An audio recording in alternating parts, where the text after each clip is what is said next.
There's nothing more painful than when we say something hurtful to someone. We've all been there, we've all done it, we've all put our foot in it. I know myself how many times I've done that.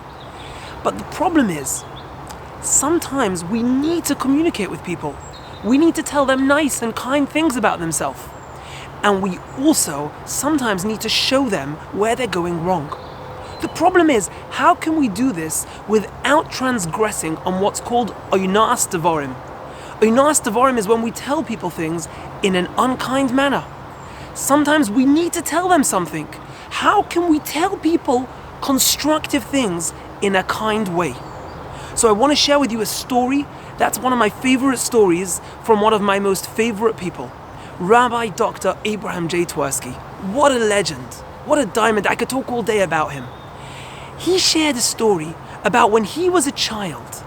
He was once playing chess on Rosh Hashanah. Rosh Hashanah is the most important day of the year. And his father heard about this, and his father was unhappy.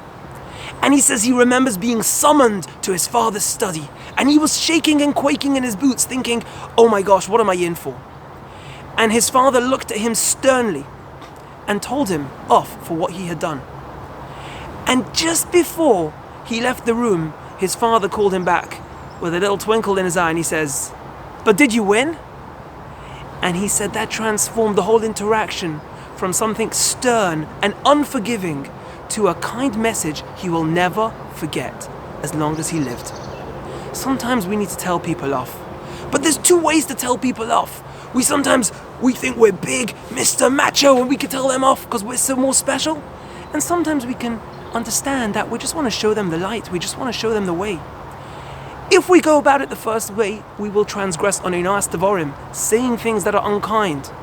But we can all find within ourselves the way to do it, the way we would want to be spoken to. And that's your task for today. Sometimes we do need to show people the right way.